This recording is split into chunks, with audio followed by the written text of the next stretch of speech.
pedir para você abrir a sua Bíblia em 2 Samuel, capítulo 7, versículo 8 e 9. É o mesmo versículo que o pastorzão leu. Agora, pois, diga ao meu servo Davi, assim diz o Senhor dos Exércitos, eu tirei das pastagens, onde você cuidava dos rebanhos, para ser o soberano de Israel, o meu povo. Sempre estive com você por onde você andou e eliminei todos os seus inimigos. Agora eu farei tão famoso quanto os homens mais importantes da terra. Iremos falar sobre a restauração para servir. Então, eu preciso preparar o meu coração para que ele possa ser restaurado, a fim de que eu utilize e permaneça no propósito do Senhor, para que eu consiga servir, para que eu consiga agir, para que eu consiga avançar. E não vou me ater muito à história, porque a gente já ouviu muito também da história de Davi, mas a gente sabe o quão de Deus esse homem foi, o quão sincero ele era na presença do Senhor, o quão adorador era. Teve algumas falhas, eu também tenho, você também tem, mas a maneira como ele encontra no coração do Pai, a maneira como ele se encontra no coração do Pai é a coisa mais linda. A ponto de que Deus fala assim, este é o homem segundo o meu coração. Isso é lindo, isso é lindo. E é isso que eu preciso alcançar. É isso que eu preciso tentar para a minha vida, absorver ao máximo, a ponto de que Deus fala, não, eu preciso caminhar nisso. Eu preciso ser esse homem segundo o coração de Deus. E eu sei que você também deseja muito isso para a sua vida. E algo para que eu coloquei alguns pilares aqui para que a gente prepare o nosso coração para a restauração. É muito do que já foi falado. O legal é exatamente isso. Parece que é tudo uma pregação só, né? Só que com pontos diferentes. Então a gente já confessou os nossos pecados, a gente já se arrependeu, a gente já foi curado, a gente já foi restaurado pelo Espírito Santo. E agora nós precisamos avançar. E alguns pilares que eu coloquei aqui é basicamente um resumo daquilo que a gente viu durante a semana. E hoje, o primeiro pilar é o arrependimento. Então, a disposição para admitir honestamente os nossos erros é o primeiro passo para lidar com eles. Eu preciso pedir, Senhor, abra os meus olhos. Abra os meus olhos porque eu preciso ser sensível. Na nossa vida cristã, é engraçado como a gente conduz, porque parece que chega uma hora que os nossos pecados, as nossas falhas, não são mais tão pecados assim. Não são tão erros assim. Ah, na boa, eu já fiz isso, faço isso há tanto tempo. E o arrependimento é algo tão lindo diante de Deus, porque é o arrependimento que te coloca de novo no seu lugar. É o arrependimento que volta você à sua identidade. Deus, eu preciso rasgar as minhas vestes. E uma maneira como Davi encontrou, por exemplo, no pecado,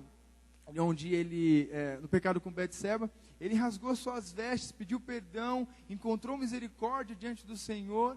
E você olha, por exemplo, uma série de salmos escritos por ele, por exemplo, eu anotei aqui rapidamente o Salmo 51, versículo 1 e 2, você não precisa abrir. Senhor, tem misericórdia de mim, ó Deus, por teu amor, por tua grande compaixão, apaga as minhas transgressões, lava-me de toda a culpa e purifica-me do pecado. Então, o arrependimento era estilo de vida para Davi. E o arrependimento é algo que precisa ser gerado no meu coração, todos os dias. Porque se não tiver uma semente de arrependimento no meu coração, tudo vai ficar muito tranquilo. Todo mundo vai ficar assim, não tem tanto problema assim eu errar, não tem tanto problema assim, todo mundo peca. Hoje em dia, quem não peca? Se você é jovem, se você é um cara de trabalho, uma mulher de trabalho, independente da sua área, você sempre vai pegar momentos onde as pessoas falam assim, cara, normal hoje, normal você sonegar impostos, é normal você perder a sua virgindade antes do casamento, é normal você, quando uma pessoa te dá um troco errado, é melhor você colocar o dinheiro no bolso, porque azar da pessoa, esperto é você. Então, o pecado hoje, ele está tão disseminado, o pecado hoje, ele está tão forte no nosso meio, que é perigoso ele não entrar na igreja e ele permanecer. Então não deixe que o pecado permaneça na sua vida. Eu não posso deixar que o pecado permaneça na minha vida, e por isso eu preciso utilizar da semente do arrependimento. O Senhor gera em mim a semente do arrependimento. E você precisa clamar por isso, porque você não vai acordar do dia para o outro e falar assim, hoje estou com vontade de pedir perdão. Não vai ser assim. Senhor, gera em mim a semente do arrependimento. Gera em mim a semente do arrependimento. E era esse o clamor de Davi. O clamor de Davi era assim, era gerado no seu espírito, e com isso ele estava preparando o seu coração para que ele pudesse ser restaurado. E ele caminha nisso, juntamente com a adoração, que é um outro pilar. Davi era um homem extremamente adorador, então fala das maneiras como ele tocava e expulsava os demônios, a quantidade de salmo também que é relatada aqui. Então, era um estilo de vida a adoração de Davi. Isso é muito legal, quando isso começa a fazer parte da sua vida.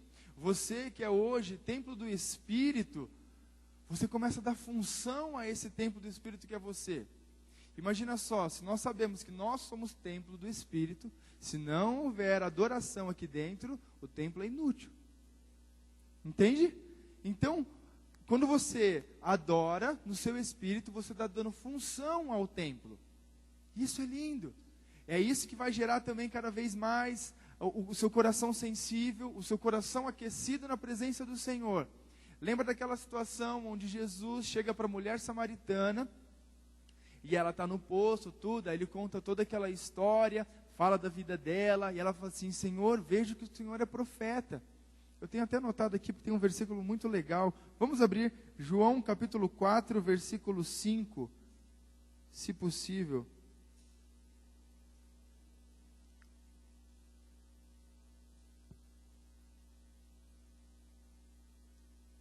Diz assim, assim chegou uma cidade de Samaria, chamada Sicar, perto de terras de Jacó, dera seu filho José. Havia ali o poço de Jacó. Jesus, cansado da viagem, sentou-se à beira do poço. Isto se deu por volta do meio-dia. Nisto veio uma mulher samaritana tirar água. Disse Jesus, dê-me um pouco de água. Seus discípulos tinham ido à cidade comprar comida. A mulher samaritana lhe perguntou, como o Senhor, sendo judeu, pede a mim, uma samaritana, água para beber? Pois os judeus não se dão bem com os samaritanos. Jesus lhe respondeu, se você conhecesse o dom de Deus e quem lhe está pedindo água, você teria pedido e lhe teria dado água viva. Disse a mulher, o Senhor não tem como tirar água e o poço é fundo. Onde pode conseguir essa água viva? Acaso o Senhor é maior do que o nosso pai Jacó, que nos deu o poço, do qual ele mesmo bebeu, bem como seus filhos e seu gado? Jesus respondeu, quem beber desta água terá sede outra vez, mas quem beber da água que eu lhe der, nunca mais terá sede. Ao contrário, a água que eu lhe der se tornará nele uma fonte de água a jorrar para a vida eterna. A mulher lhe disse, Senhor, dê-me dessa água, para que eu nunca mais tenha sede, e nem preciso voltar aqui para tirar água. Ele disse, vai e chame seu marido e volte. Não tenho marido, respondeu ela, disse Jesus. Você falou corretamente, dizendo que não tem marido. O fato é que você já teve 5, e o homem com quem você vive agora não é seu marido. O que acabou de dizer é verdade. Agora atenção para esses versículos. Disse a mulher, Senhor, vejo que é profeta. Nossos antepassados adoraram neste monte, mas vocês, judeus, dizem que Jerusalém é o lugar onde se deve adorar. Jesus declarou, creia em mim, mulher, está próxima a hora em que vocês não adorarão o Pai, nem neste monte, nem em Jerusalém. Vocês, samaritanos, adoram o que não conhecem, nós adoramos o que conhecemos, pois a salvação vem dos judeus. No entanto, está chegada a hora, e de fato já chegou, em que os verdadeiros adoradores adorarão o Pai em espírito e em verdade. São estes adoradores que o Pai procura. Amém? Então, olha que interessante, como a adoração vai preparar o seu coração para manter ele transformado e restaurado. Porque Jesus começou a falar um monte de coisas sobre aquela mulher, e na hora que ela teve esse encontro realmente genuíno com Jesus, ela falou assim, Senhor, eu vejo que o Senhor é profeta. E aí ela pula por uma parte, falando o seguinte, nossos antepassados adoraram neste monte, mas vocês judeus dizem que Jerusalém é o lugar onde se deve adorar. Por que ela falou isso? Porque ao entender que ele era um profeta, que ele poderia oferecer algo que ninguém mais ofereceria, uma água que nunca mais tivesse sede, aquilo que ela realmente estava necessitando, automaticamente veio a necessidade dela de se acertar. Então por isso ela perguntou: Senhor, os nossos antepassados adoraram no monte, vocês falam que tem que adorar em Jerusalém, por que que eles iam no templo? Por que que eles iam para o templo?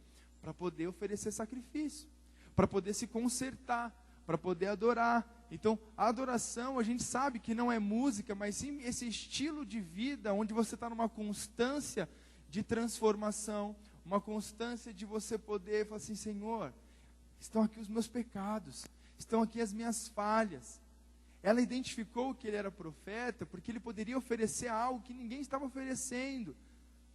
Jesus pode te oferecer algo, aquilo que realmente você procura, e nós procuramos muitas vezes isso no mundo, em coisas vãs. Nós precisamos dessa verdadeira intimidade com Deus, justamente para beber desta água viva, que vai manter o seu coração restaurado, vai manter o seu coração movimentado, livres de água parada. Não, mas ela vai movimentar o meu coração. Então quando ela se deparou com Jesus, eu preciso consertar minha vida. Aonde que é o lugar para adorar? Aonde é o lugar para eu me consertar? E aí Jesus dá uma notícia incrível. Não é nem mais no monte, nem mais em Jerusalém. Já chegou a hora que você pode se consertar, que você pode oferecer sacrifício, que você pode adorar em espírito e em verdade. Isso é lindo, porque você vai dar função ao seu corpo. Eu vou dar função ao templo do Espírito, que sou eu. Que coisa legal. Como eu amo isso. Não deixe o seu corpo inútil. Não deixe o seu corpo inútil. Então, ele está pronto e preparado para a transformação quando você deixa ele em movimentação. E para isso você tem que manter um estilo de vida de adoração. Isso na minha casa com os meus pais, eles sempre nos ensinaram isso. Mantenha um estilo de vida de adoração. Tudo era adoração.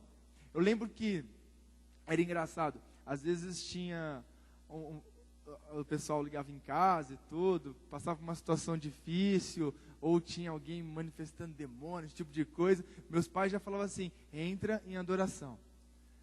Falava assim: liga uma canção, liga uma música, entra em adoração. Isso é muito, eu ia falar louco, mas não sei se podia falar gíria. Isso é muito legal. Isso é muito, muito legal. Então, mantenha este estilo de vida em adoração. E esse estilo de vida é lindo. Livre de religiosidade, como o Guto falou. Isso é incrível. Esse dia a gente estava almoçando na casa dos meus pais, né? E aí a gente começou a falar sobre alguma coisa, não sei se era volta de Jesus, alguma coisa assim. E aí meu pai e minha mãe começaram a conversar, e aquilo começou a encher a gente de tal maneira que foi uma ministração no almoço. O que é isso? É estilo de vida. É estilo de vida. Tanto que a gente entrou no carro, depois a gente ficou uns 10 minutos em silêncio, assim.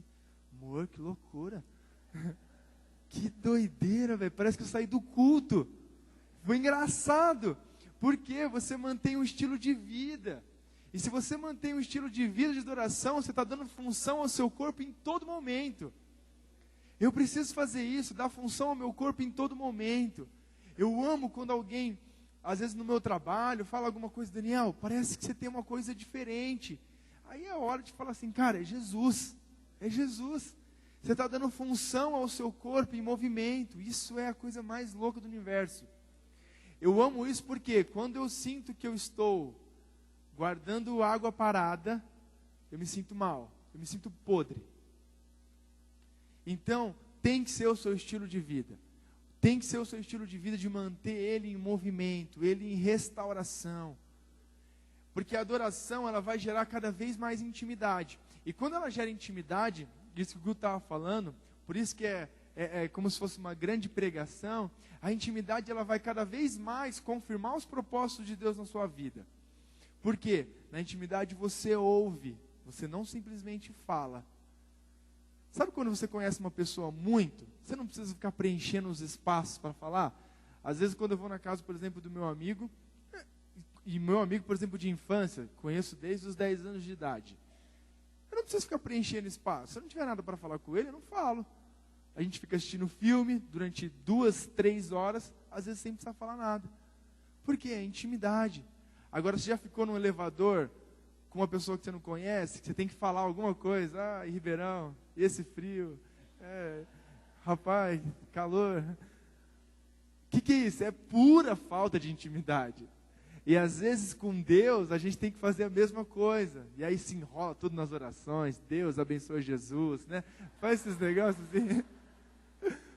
Não tem coisa mais falta de intimidade do que isso. Na intimidade você consegue parar e ouvir. E era por isso que o coração de Davi era constantemente restaurado. Por quê? Ele ouvia. Através da adoração, através do arrependimento, Senhor, me perdoa, eu rasgo as minhas vestes. E aí cada vez mais o propósito de Deus era colocado na vida dele. Não, te perdoo. Seus pecados agora foram lançados no mar de esquecimento. Que maravilha. Agora você pode viver a sua vida, vive em movimento, vive em constante adoração.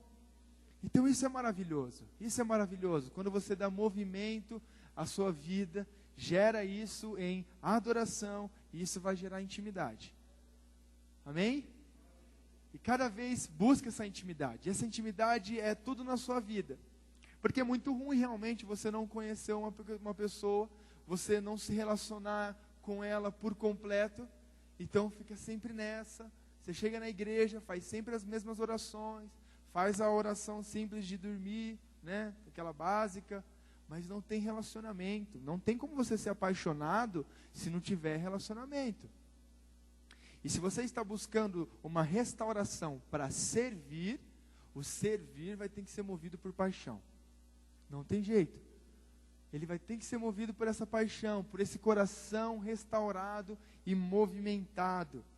Então, isso é lindo. A maneira como Jesus fala isso, vai chegar o momento e já chegou. Você não precisa adorar lá, não precisa adorar em outro lugar, mas em você consegue se acertar com Deus. Mantenha isso. Eu preciso manter esse meu coração restaurado. Outra coisa que eu preciso reafirmar também, através já da intimidade, é resgatar a identidade. Então, é tão ruim, o pastor até falou isso pela manhã, é tão ruim quando o pecado rouba toda a nossa identidade. É tão ruim quando as questões do mundo, as questões do trabalho, às vezes influências, roubam totalmente a nossa identidade. Você já se sentiu numa situação onde você assim, poxa, eu não faria isso, e eu estou fazendo. Eu não entraria por esse caminho normalmente, e eu estou entrando. O que é isso? Você perdeu, você se afastou da sua identidade. Então é muito perigoso, porque isso acontece com todos nós. E para que você mantenha o seu coração restaurado, prepare ele para a restauração, para que ele possa ser movido pelo Espírito Santo e usado pelo Espírito Santo, você precisa ter essa constante confirmação de identidade. Eu preciso voltar para a minha identidade. Eu preciso fazer realmente as coisas que eu sei fazer e que Deus me escolheu para isso. Imagina só, o que Davi sabia era simplesmente cuidar do seu rebanho. Cuidar com todas as forças. Se precisasse matar bicho, se precisar fazer o que for, se precisar brigar com gente, ele cuidava do seu rebanho. Mas o pecado tirou ele da identidade. O pecado arrancou ele daquele negócio que ele fez exatamente ao contrário que foi o que o pastor falou. Exatamente ao contrário. Poxa, ele cuidava do seu rebanho, a identidade dele é cuidar do rebanho. E aí o pecado acabou com essa identidade, afastou ele de tal maneira, a fim de que ele simplesmente deixou de cuidar do rebanho e simplesmente matou um dos seus soldados. Que loucura! Olha o que o pecado faz. Então não é um simples pecado. As consequências dele são drásticas. Então mantenha o seu coração firme na sua identidade. Poxa, o que você sabe fazer? Para que Deus te escolheu? Sabe aquela sensação? Você fala assim, nossa, Deus me chamou para isso. Eu estou me sentindo bem, é para isso que Deus me chamou. Deus me chamou para cuidar das pessoas. Esses dias uma adolescente chegou e falou para mim assim: Dani, esses dias eu fiquei emocionada, e eu sempre fico emocionada quando, é uma menina, né? Eu sempre fico emocionada quando eu vejo as pessoas que eu oro, os adolescentes que eu oro durante a semana, eles se quebrantando no sábado. Ela ama isso. Ela encontrou esse veio. Ela encontrou o veio na intercessão. E é tão lindo quando a gente se dedica na nossa intercessão pelas pessoas. Senhor, eu me identifico com essa vida, amo essa vida, abençoa, traz restauração, traz cura. Então não perca a sua identidade. Se encontre aí, comece a imaginar onde você está hoje. Onde você está hoje. Verifique se você não já perdeu a sua identidade. E resgate através da adoração, do arrependimento, da intimidade. Deus vai te falar toda vez: olha, eu tenho um plano para a sua vida. E o propósito de Deus, ele só vai se revelar quando a gente estiver com o coração restaurado. Por quê? Às vezes qualquer palavra, quando você está com o seu coração meio mais para lá do que para cá, qualquer palavra no seu coração já pode cair meio torta. Às vezes um elogio já pode subir um orgulho nas suas costas tão grande. Tem que estar com o coração preparado e restaurado. É isso que eu preciso estar no meu coração. Um coração preparado, restaurado, pronto.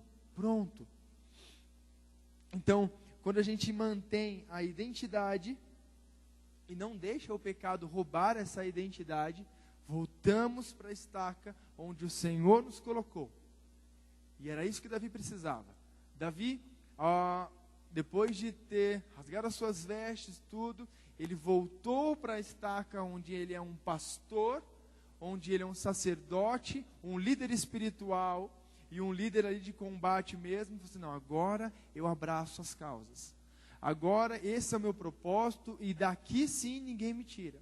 Porque quando você está no seu propósito, no propósito de Deus para a sua vida, aí pode vir o que for, que vai ser tudo bênção. Vai ser tudo para a glória do Senhor. Um elogio vai ser para a glória do Senhor. Uma oração vai ser para a glória do Senhor. Uma conversa vai ser para a glória do Senhor. Quando a gente está fora do propósito, a gente vira muito pessimista. Às vezes a gente só consegue achar defeito nas pessoas, ao invés de enxergar transformação na vida delas. Então você precisa e eu preciso estar pronto para servir. E aí sim que o propósito de Deus vai se instaurar. Porque imagina só, neste versículo que a gente leu, 2 Samuel, capítulo 7, versículo 8, 9, e agora eu vou ler, vamos lá, 2 Samuel 7, 8. Agora, pois, diga ao meu servo Davi: assim diz o Senhor dos Exércitos: eu o tirei das pastagens, onde você cuidava dos rebanhos, para ser o soberano de Israel, o meu povo. Sempre estive com você por onde você andou, e eliminei todos os seus inimigos.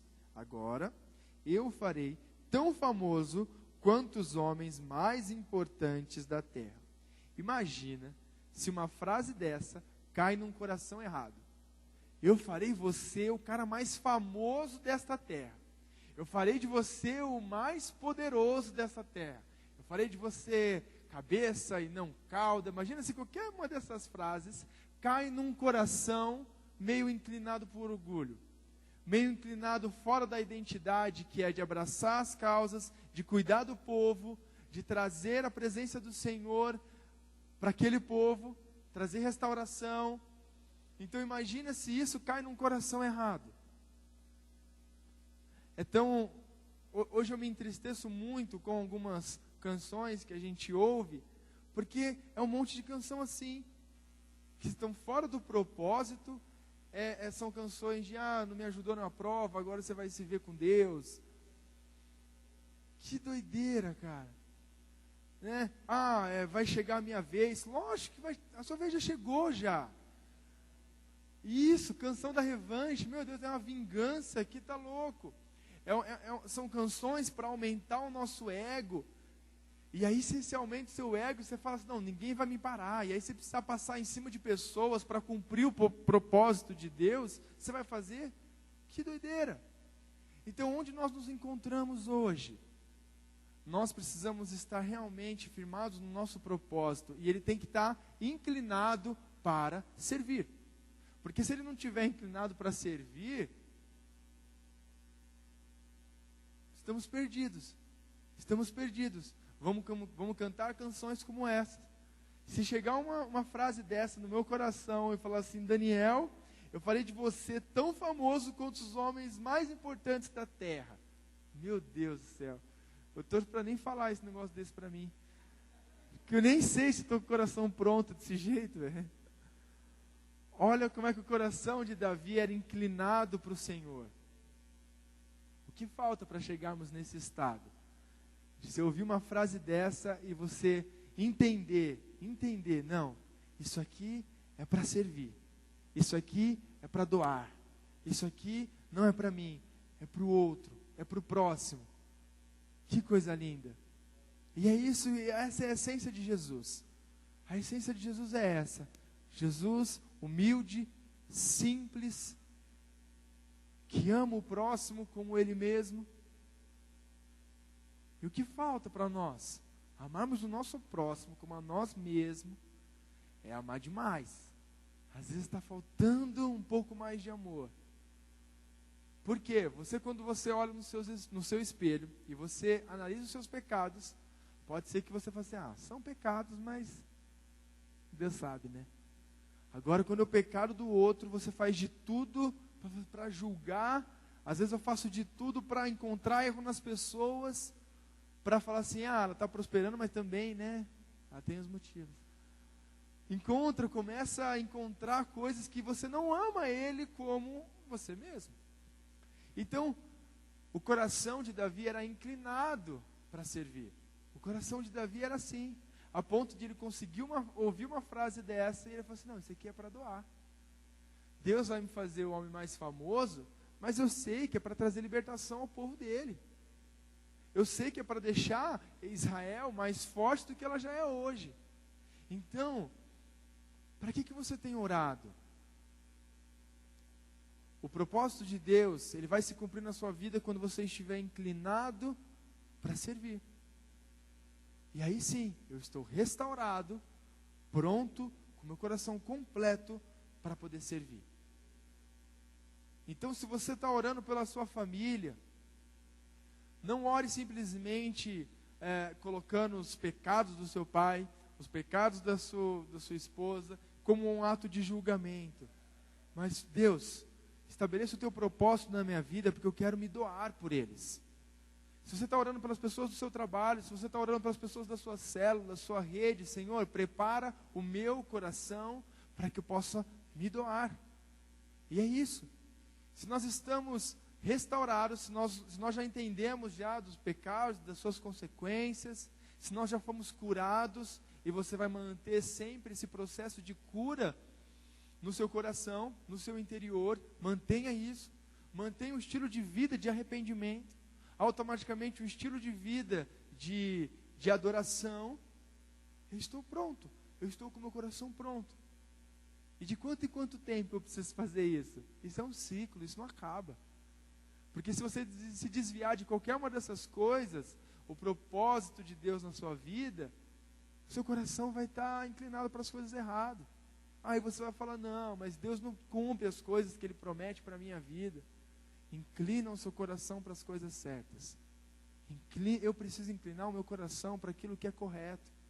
E aí sim, Senhor, faz o teu querer em minha vida. Faz o teu querer na minha vida. E é isso, utilize dos momentos de adoração. Eu gosto de canções como essa, por exemplo, do Eu Me Rendo, de Faz Teu Querer, porque é isso, você oferece a Ele toda a sua vida. Você não precisa ficar falando que a sua vez vai chegar, que Ele vai te colocar de frente para os inimigos, não. Entregue a sua vida a Ele. Entregue a sua vida a Ele. E mantenha isso como um estilo de vida. Se nós mantemos isso como um estilo de vida, o nosso coração estará pronto. E através disso, eu estou com o meu coração disposto e inclinado a servir, de inclinado a me doar. Senhor, enche o meu coração. E aí quando você estiver com o seu coração inclinado a servir, todo o seu redor, tudo aquilo que está ao seu redor, todas as pessoas ao seu redor, todas as situações ao seu redor, você fala assim, essa é uma oportunidade de eu exercer o propósito de Deus para a minha vida. Esta é a oportunidade, Deus está te dando oportunidades diárias de exercer o propósito de Deus, o propósito dele para a sua vida. E é isso que eu preciso me atentar, Senhor, abra os meus olhos. Abra os meus olhos para que eu possa enxergar qual é o momento, qual é a situação, quem ao meu redor precisa desfrutar do teu amor. E era assim com Jesus. Jesus em todo o tempo parava aquilo que estava fazendo para poder curar uma pessoa. E isso gerava através da compaixão, através do amor àquelas pessoas, ele parava aquilo que ele estava fazendo. É isso aqui. O propósito de Deus para a minha vida agora é esse. A minha prioridade é essa. E isso vai ser lindo. Quando nós estivermos preparados, inclinados a servir, o propósito de Deus nesta igreja será sobrenatural. Amém? Então esse é o nosso desafio. Esse é o nosso desafio hoje como igreja, inclinarmos o nosso coração, mantemos o nosso coração preparado. Senhor, eis-me aqui, eis-me aqui. É tempo de agir, é tempo de servir, é tempo de se doar, é tempo de movimentar o seu corpo. Então, não se deixe em nenhum momento parado, não se deixe em nenhum momento. Eu amo essa igreja porque existe uma quantidade de ministérios e coisas que você consegue se envolver para não ficar parado. São reuniões de liderança, são contato com um monte de pessoas. Eu amo a célula justamente por isso, por você conseguir compartilhar e desfrutar de coisas maravilhosas que Deus está fazendo na vida dos outros também. Isso é lindo. Utilize do local que Deus te plantou para exercer o seu propósito. E aí você vai estar inclinado por serviço. Você não vai reclamar das coisas que estão faltando na igreja. Você mesmo vai tomar e falar assim, não, pastor, posso ajudar nisso aqui? Amém? Glória a Deus. Esse é o nosso desafio. Eu gostaria de te convidar a orar.